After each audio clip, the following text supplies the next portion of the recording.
Alright, I'm gonna record another live play here on GG. This time playing some 200 Russian cash. I think it's just a much better format for this play and explain type videos. You can get a lot more hands, a lot more interesting spots. But in general, I don't really recommend playing Russian cash or really any Zoom format.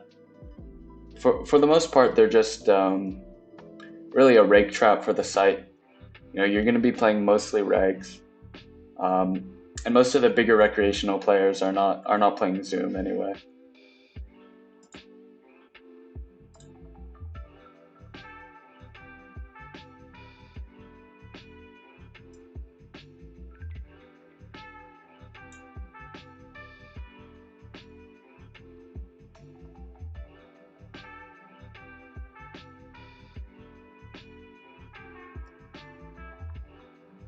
I don't mind. I was gonna say I don't mind 3-betting this one occasionally. Um, Getting some better queen X to fold, but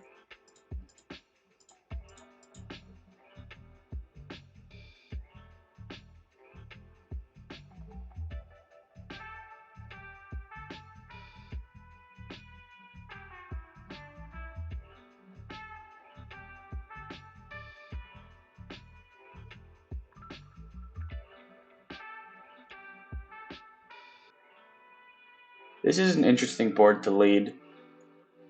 We're gonna have a lot more nuts. The flush draw is actually makes the board a bit better for him because he'll have more nuts across time, meaning he'll end up with some flushes. The problem with this hand is we have very little improvability. So I'd rather bet a hand like 8-9 over ace-8. But we can definitely bet the turn small. I'll do this with a very wide portion of range. I think people overfold really a large amount to this. And when a bunch of draws miss and the river more or less bricks out, we can go for another value bet here against some ace-6, ace-4 type hands. You know.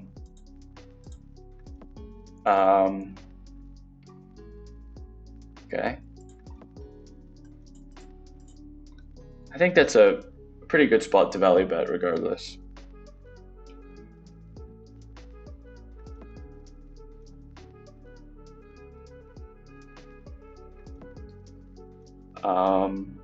We bet small in the swap.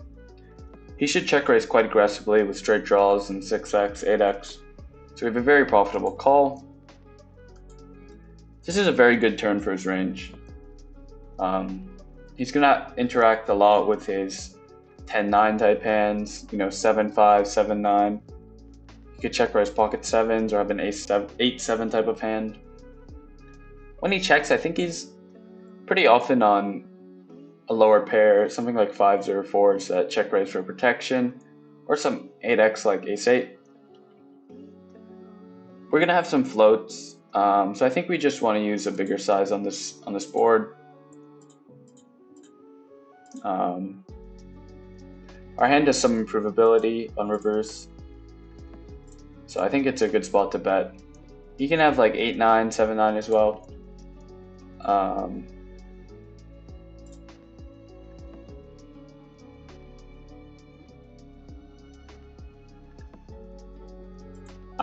I think it makes sense for him to turn some hands like a 7-5 into a bluff and check raise the turn.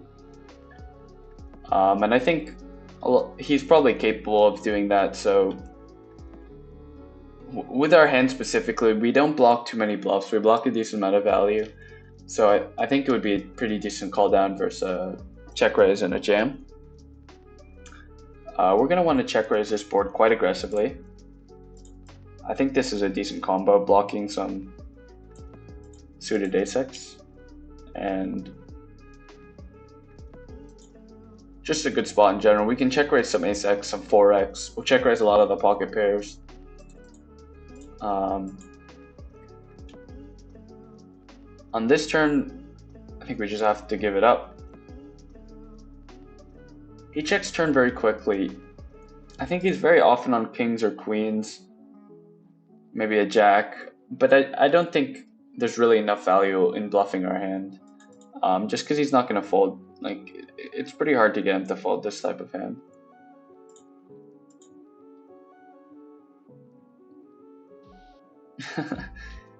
He bets one big blind. I mean, I think, you know, like we're going to hit a pair like 14% of the time. So you just have to call.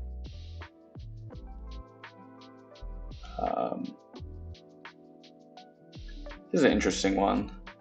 I'm gonna play big better check on this turn. It's better for him, so this hand's a bit too weak. It's possible to bet and rep the ace here, but I don't think. Hard to get people to fold the full house.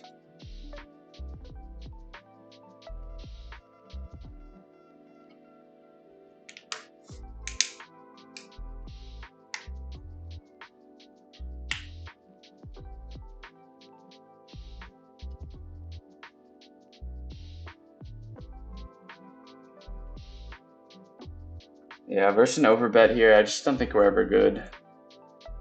A lot of his bluffs are like king jack, king 10, jack 10, and they all interact with this river. I don't think this is going to be a over bluffed spot or even properly bluffed.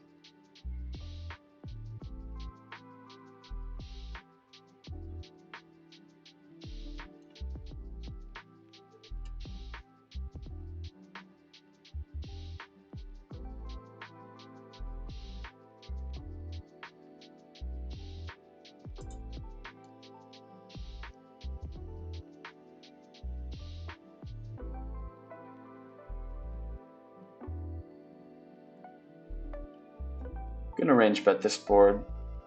It's just a really good board for us. Our hand wants to check back a decent amount, but I just think in general this bet performs really well. And if we check back, we're gonna get bluffed on a lot of runouts. So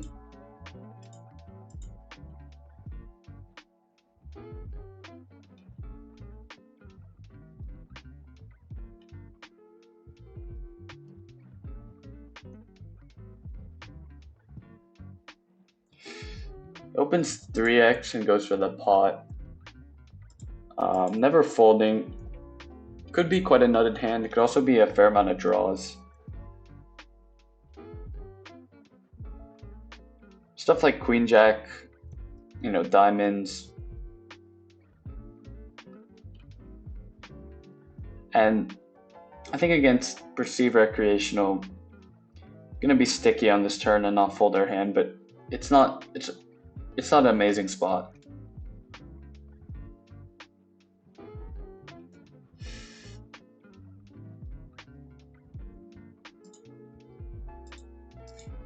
Yeah, he bets big on the river.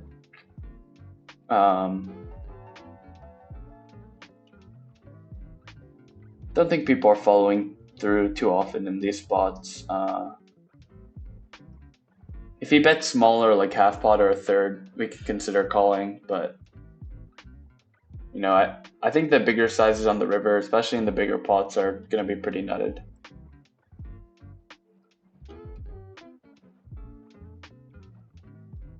Gonna bet this board pretty selectively. Looks like this guy's on the tighter side. Jesus, very much on the tighter side. So his range is gonna be stronger, so don't really fancy bluffing him too often.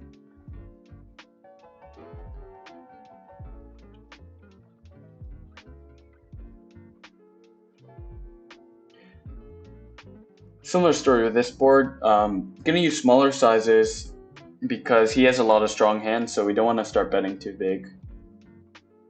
Once he just calls, he's capping his range somewhat, so I think going for the overbet makes sense, and we're gonna end up bluffing this hand on a decent amount of rivers. Even though our blockers aren't great, I think a lot of people have hands like 10-8, 7-8, 7-9 suited, 10-8 or 10-9 suited, jack-8 suited that they call twice. And then just have to fold this river. I mean, this is a pretty good river to bluff, just in general. He can have some, like, even the king is not that bad anymore, because he can have some king-queen. But it's, like, really hard for him to defend this board properly.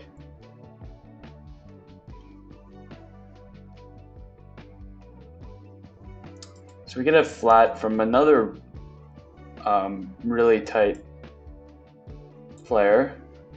He goes for the half pot. A lot of hands could be in his range, you know, tens, ace queen that beat us.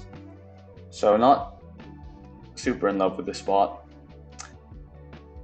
Definitely going to use a bigger size on this board, and I typically would want a diamond or a bit more equity to bet this hand. So he goes half pot, half pot. He could still have some of those hands like ace queen, king 10 suited, but I think our hand is still a pretty clear call.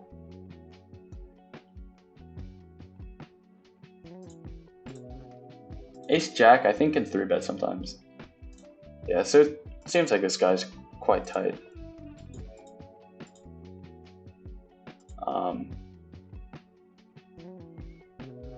This is a good board for our range. Just gonna play third pot. Or I think we can use half pot. I think it's fine to half pot here with our range. Our hand is very good for betting. Lots of good blockers, and you know the range. Our big blind 3-bet range versus the button is gonna have some polar hands. You know, some jack 7 suited type shit that we don't want to. Our range isn't strong enough where we necessarily want to just use a third pot. With everything, our range is going to be a bit more polar, so we're going to use a bit of a bigger size, especially on a two-tone board. Again, tight player, but I think this flat is very often pocket pairs, so we're going to see bet the flop. And just check down at this point. He could have some 10-9, queen 10, king 10 suited you can show down against. So just gonna check. Here, he bets small. Our hand loses to most of his king x, like king queen, king jack. And he can have some ace x he might fold. So I'm gonna use a really big raise size and try to get him to fold those hands. Here, I'm actually not even loving raising, because he could have like some king jack, queen jack hands, but he could also have like a ace queen, ace king, you know, from this player. So definitely just have to value raise versus the third sizing.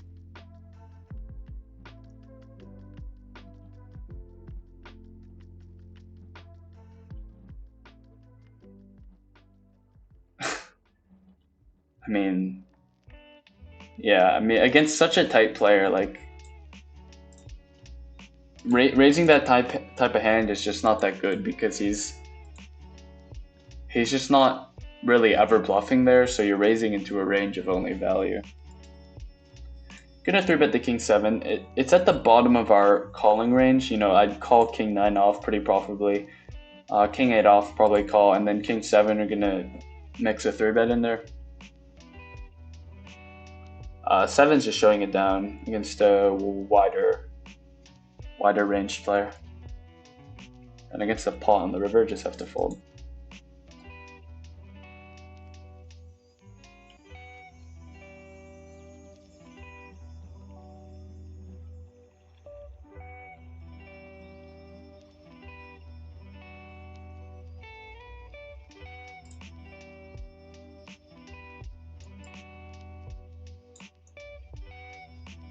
Yeah, I mean, not even in love with this spot against, you know, this is a problem with Russian cash. It just incentivizes people to be really, really tight. Playing like absurdly low VPIPs, and just being nits in general. So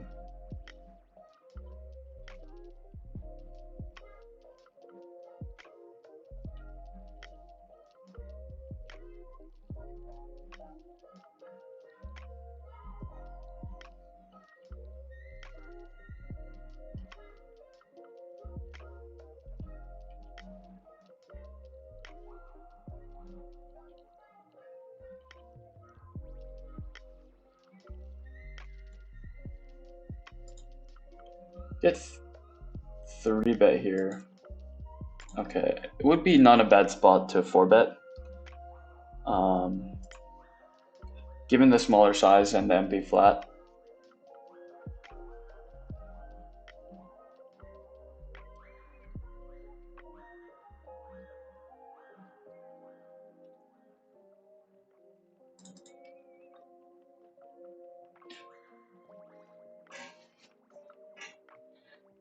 Against half pot, we can both raise and we can call.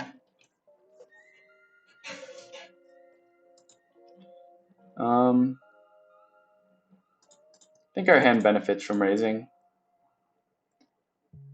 Folds out, some sort of king highs or ace highs that he might have. I'm actually gonna donk this flop really small. I think this just like people massively overfold to this. Maybe not in the button versus big blind line, but you want some like garbage in your donking range here.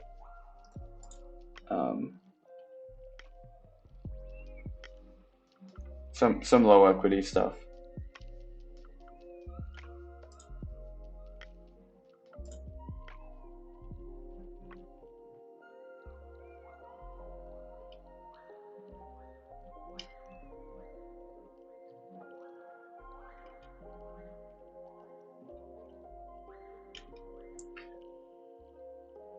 Yeah, I'm gonna use slightly bigger bet on this board.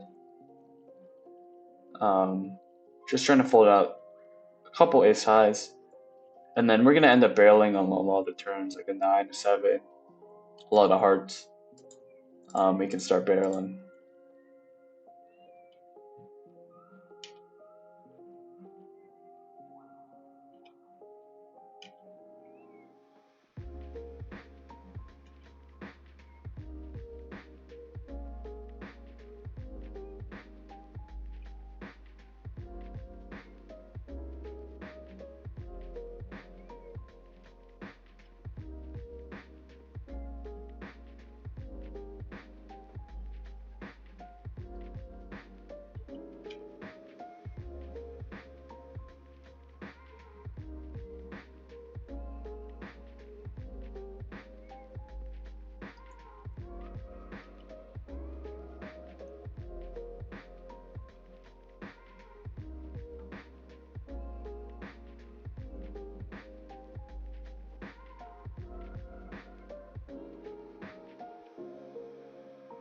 I think we should continue this flop. We have some backdoors.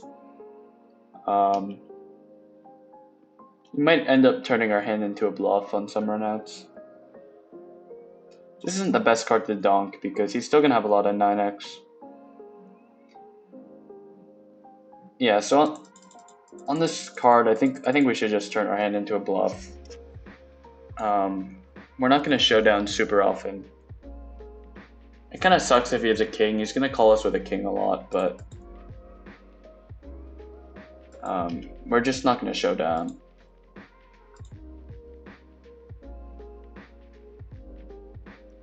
I think it's fine to bluff there.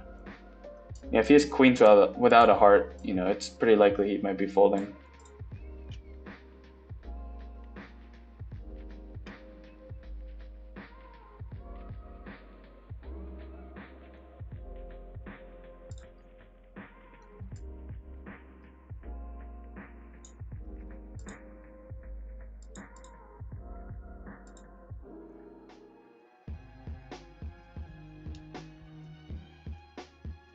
Queen high board, we're gonna use a half pot bet.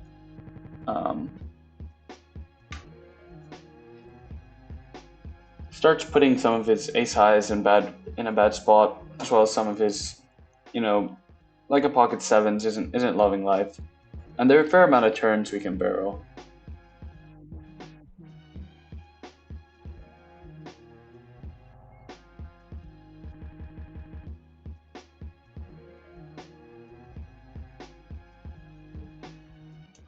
Gonna call the flop here, even though it's not amazing, against the bigger size on this board.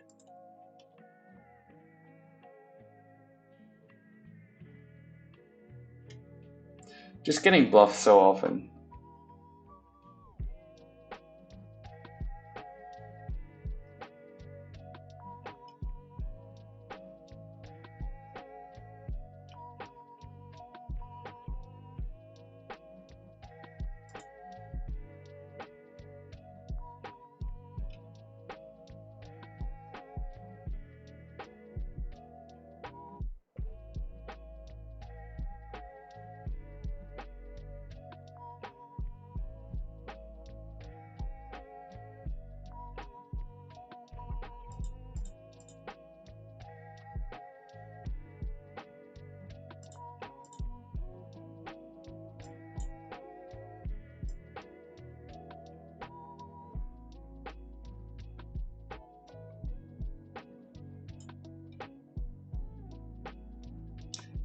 Took a unorthodox line against this guy. I mean, I I wasn't really commentating because there's not too much strategy like to take away. I just the guy is like check raising like an insane amount of boards, and then he's always double barreling the small size that like even though we have such little equity that it's it really sucks to call and then call and fold. My read on the guy is he's just like he's giving up all his bluffs on the river, and he really has a ton of bluffs in that line. So I mean, it looks like really really punty. I mean, I think flop is pretty close on such a dry board, but just like from playing with him, I think it's fine. Not in love with this spot again. I mean, against a very very tight player, but I think we have to call the flop at least once. Here he checked the small blind really, really quickly. So I think he's folding most of the time and like just kind of a face-up way to play. But if he's folding all the time, we're just not going to give him like a free card, basically. I do think this is a good spot to turn our hand into a bluff, but like we block some folds and it's hard to get. Yeah, see, like, I mean, this is just insane. How can none of them bluff? You guys got 5 high. Like, I just don't expect to win there that often, to be honest. These offsuit hands perform a bit worse as 3-bets, like 150 big blinds deep. But I still think these positions, it's going to be a profitable hand to 3-bet. He has to fold like a lot. And we dominate some of the calling range.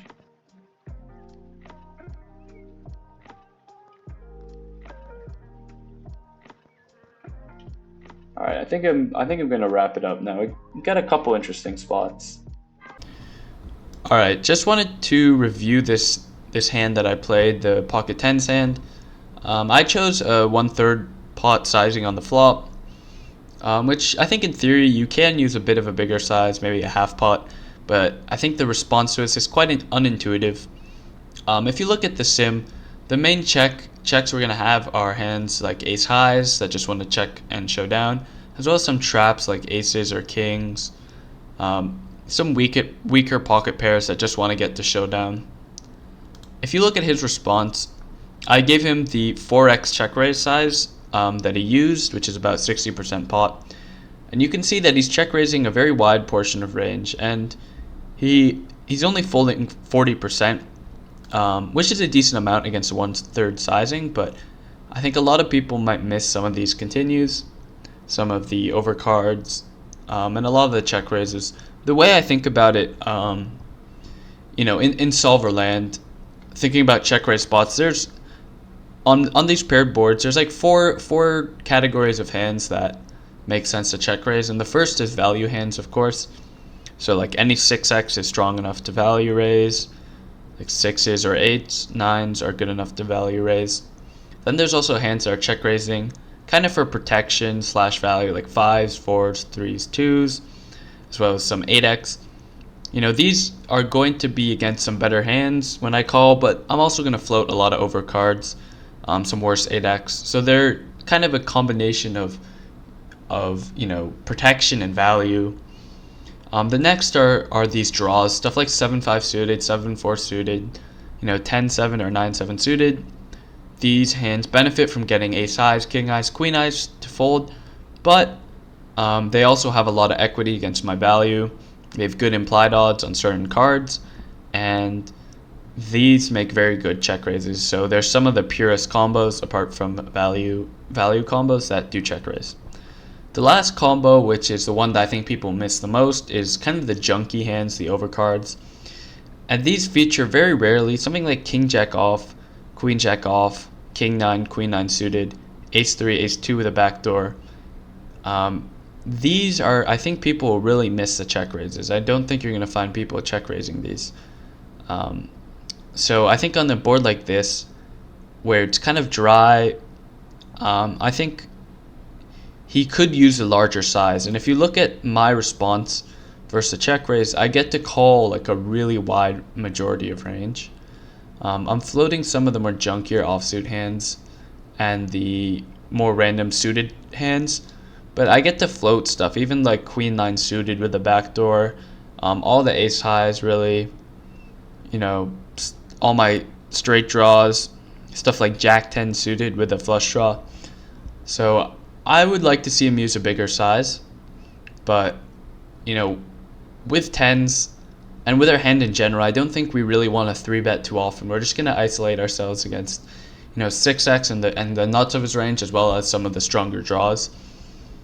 And if we look at the turn, you can see that for the out of position player, a 7 is one of the best turns for him. You can see his EV is around 8 big blinds in the spot. And some of the better turns for us are like overcards, like jacks, queens, kings, as well as board pairs like an 8 or 6. So he's going to end up checking this a lot, this 7, because a lot of his hands pick up showdown. A lot of his 7x are able to check now. A lot of the stuff that he check raised is fine to check.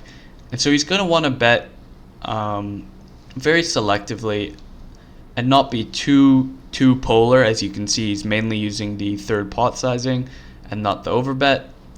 Betting, some strong 8x and some bluffs.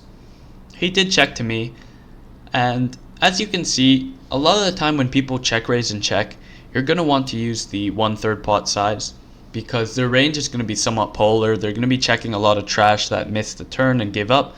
So I'm using a lot of third pot sizes here, but with a hand that's either nutted or unblocks the calling range and needs protection, we're going to want to use bigger sizes. So if you look at 10s,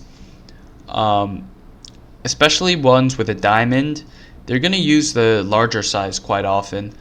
The smaller size is still preferred, but I think the bigger size puts his 7x in a worse spot than the small size. If you look at the big bet, he has to start folding a lot of his 7x. Stuff like 7-5 suited is even folding, 7-4 suited, and these are occasionally being turned into bluffs.